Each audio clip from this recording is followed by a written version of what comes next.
The sounds of Sam Deep with Mpumelelo. We continue our conversations with amazing South Africans who are doing God's work, doing groundbreaking work, who have fanatically thought about how to change the lives of other people. And that's what we get to do on the Social Impact Show, Mondays to Fridays, 9 to 12. Thank you for joining us. Thank you for being part of this journey. And it is a journey. We still have a lot to tell you, and one of it is that South Africa, in actual fact, with all its challenges, is still a great place to live. And all we've got to do is highlight the individuals that have made it their mission, and I think Sihle is one of them. It's made it their mission. They're fanatical about changing the lives of others. And of course, in studio with me now is Sihle Mooi, who is the CEO of Hotel Hope Ministries. Now, I don't know if you know this, but South Africa is facing a growing crisis of abandoned and orphaned children, as well as young mothers struggling with unplanned pregnancies. Step in Hotel Hope Ministries, and they're making a difference. They provide loving family-style homes for vulnerable children, supporting mothers in crisis, and running social enterprises that uplift communities. Sihle, good morning, and thank you for joining me. Morning, Sam. It's great to be here. Thank you for making the time and talking to us. And first of all, kudos to you, kudos to your team for the work that you're doing. What was happening at the time? What did you identify? What did you see when you looked at this? We needed to create this opportunity for people.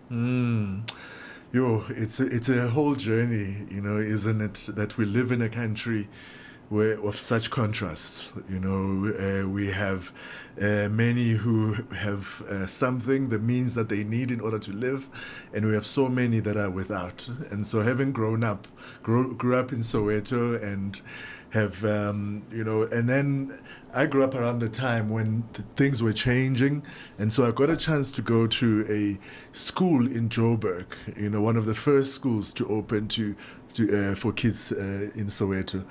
And, the contrast was mind-blowing, of these two worlds. And so that's the kind of country, that we live in. And so, and sadly with children is that, people are born into circumstances that they have nothing, to do with. And so they are born in an unjust situation. And so, for example, 13 million children in South Africa are actually classified as poor. Sure. And so they don't have the food that they need, they don't have the opportunities that they need, and so the need in our country is massive. 25%, so 1 in 4, of our children, in South Africa, actually are born without the support of parents. That is just crazy. And as a parent, I can't imagine a child that would live in a world where it doesn't have support from its parents, whatever that form of support may be. But it's just mine. And then you can imagine, Sihle, that, and you know this better than I do, when a child is born into such adverse conditions, they're already behind the curve, right? Exactly. The truth is, in many ways, if they're born into that kind of environment, and if nothing is done in the first 1,000 days, then, they will never reach their true potential, the potential that they were born with. And so, it's not as if it's something that we can fix later on. That is why we have so many school dropouts. Your foundation is already shaky, right? Exactly. There's already cracks in the foundation. If there are cracks in the foundation, in many ways, that's how our bodies are created, that, the first 1,000 days, that is when, the capacity of the mind has potential to grow. That is when, the gifts are able to come out. And so if you are not nurtured, if you don't have enough food around that time, then in many ways you will be somebody, but you're not going to be the person that you were meant to be. Exactly. And that's the challenge in our country, that so much potential and so much capacity is wasted because, 70% of the young people are not going to be able to find work. Is that the reason why you have the family-style home approach, as opposed to just the dorm approach, bunk bed on top of bunk bed, but really creating the kind of the family, or at least trying to create a sense of family? Correct. And so in the earlier stages, so children come to us, as early as day 2, after they are born. And so they need the kind of environment where they're not just fed and, have a shelter over their heads. And that's often what they get, especially when they have been abandoned or whether they come from an abusive situation or, for whatever reasons, the parents can't take care of them. And so they really need to be cherished. They need to be loved. They need time. They need touch.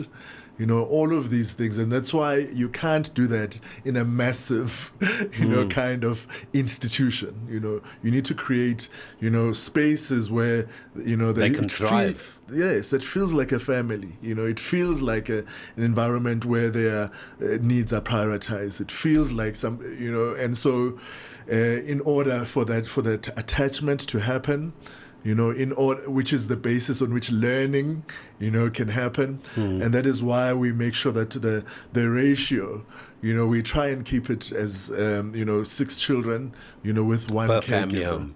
Per family home, with one caregiver. Even that, is not enough. However, it is better than what you will get in most children's homes. And so I can only imagine, Sihle, and the kind of person, the kind of caregiver, mom, parent must be a unique individual. Yeah. So you then have a very strict criteria of who is allowed the privilege of raising those 6 individuals, because I do think it's a privilege. Correct. So you are, as an organization, very strict in terms of who heads up that family style home. Correct.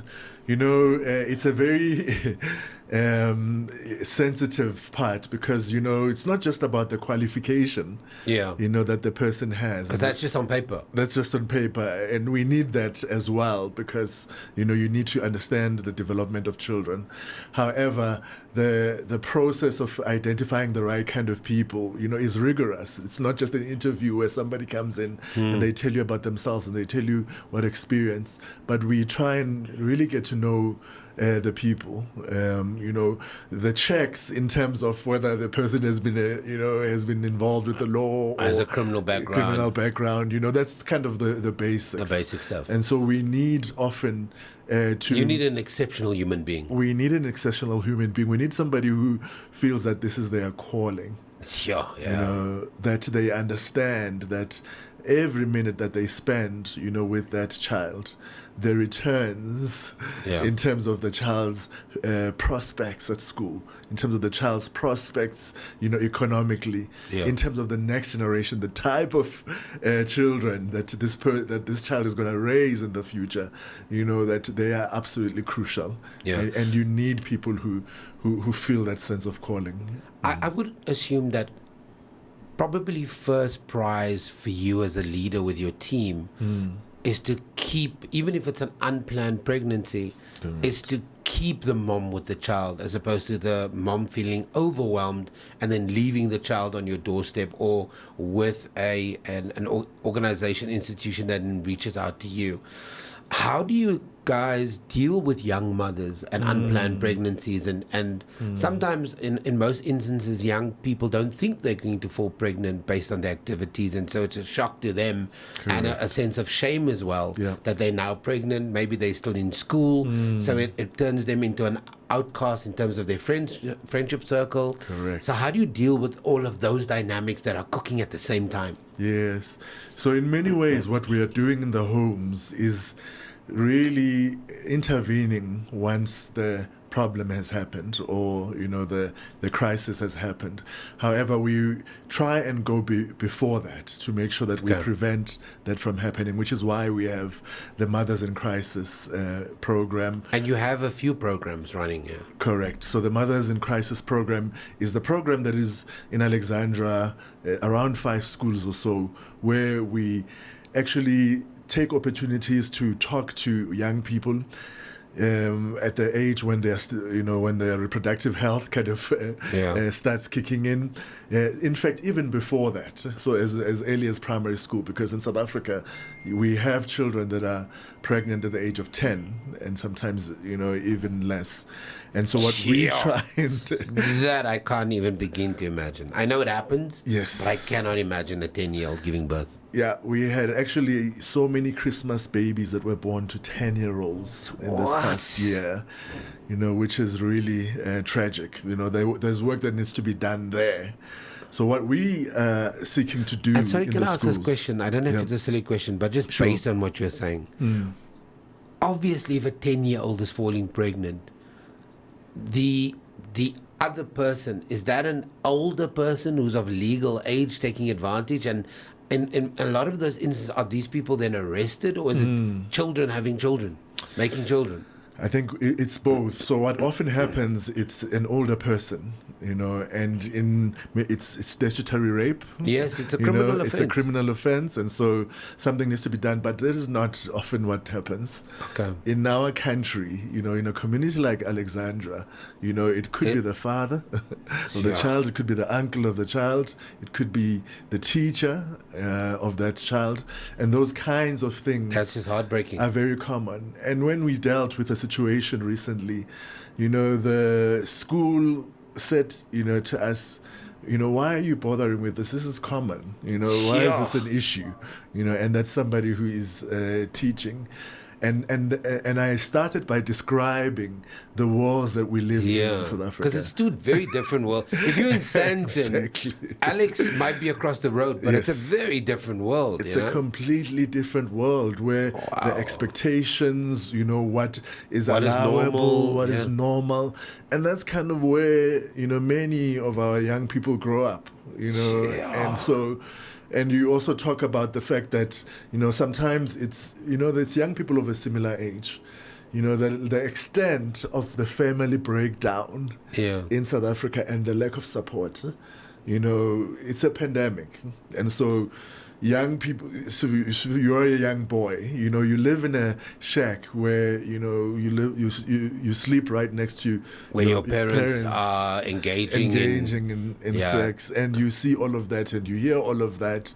And it becomes your norm. And it becomes your norm. And so you act out what you've seen, not understanding the consequences of it. Yeah. It can only be Sihle, as a leader. You're dealing in very extreme situations. Right. How do you as a team, and I don't know if it's a fair question to ask, but the separation of, how do you not take that stuff home, right? Because you're kind of mired in it on a daily basis. Correct. I think it takes exceptional people. I've now met exceptional people. I don't think it's an ordinary person that chooses that as a career or that chooses that as a vocation or a path. I think it's an exceptional human being. But at the end of the day, you're still a human being. Yeah. And some stories are worse than others. Correct. Some stories they don't hit the same way. How do you kind of arm yourself mentally, emotionally against that? It's very difficult, Sam. I'm telling you. So, I'm in a household as well where my wife is a social worker, and she is responsible for mental health in the whole of Alexandra.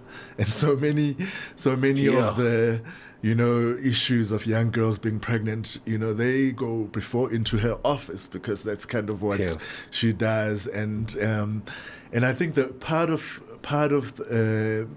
what helps us, I think it's being conscious that these things do affect us, and they come in. You cannot speak to a 10-year-old who has had their father sleep with them for many years and now is pregnant, and they want to communicate suicide and say that you're gonna go home and you're not gonna remember that, because you are just thinking, how is this possible? The kinds of traumas that this person, and what you are able to do often is limited. You can only do one part of it and then pass them on into another part. I think one of the things that really help is the whole thing of debriefing. And debriefing can happen, in all kinds of circumstances. One of the things that I try and do with my team is that, let's talk about what happened this week. Tell me what happened this week. Because if you don't, you internalize it, and over a period of time you are burnt out and you cannot, you stop caring. Yeah. You switch off. You switch off. Yeah. And so it's so you're important. there physically, but you're no longer connected. You're no longer connected, and and it's just about collecting the paycheck now, because you don't have the capacity. So the ability to be able to talk about what's really happening is so important. So we do that at work. I do that with my wife informally at home. She does that with me. Yeah. And so we're always trying to actually talk about what's happening, and then getting these perspectives, actually helps us carry the load together, and it gives us ideas in terms of what the next steps might be. And also, one of the ways that you debrief is debrief with, God. Yeah. You tell him what's happening. You have a deep spiritual relationship. Exactly. Yeah. And that is what sustains you, because there is someone who is able to take care, in ways that you don't have the power to.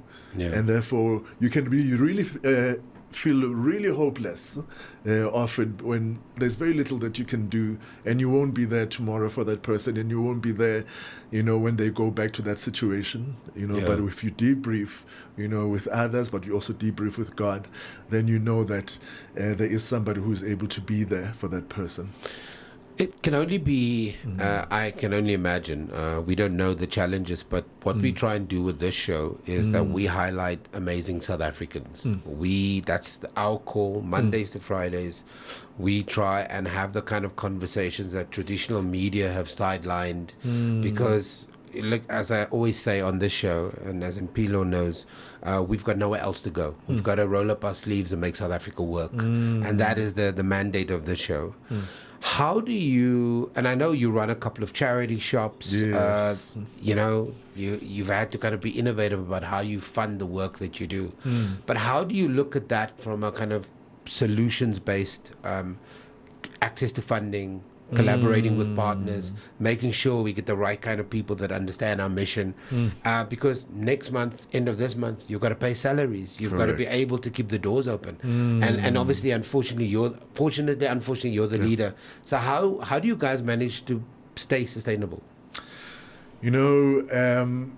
Every little thing that we can do, it contributes to us being able to continue the work that we do. It is all about building relationships.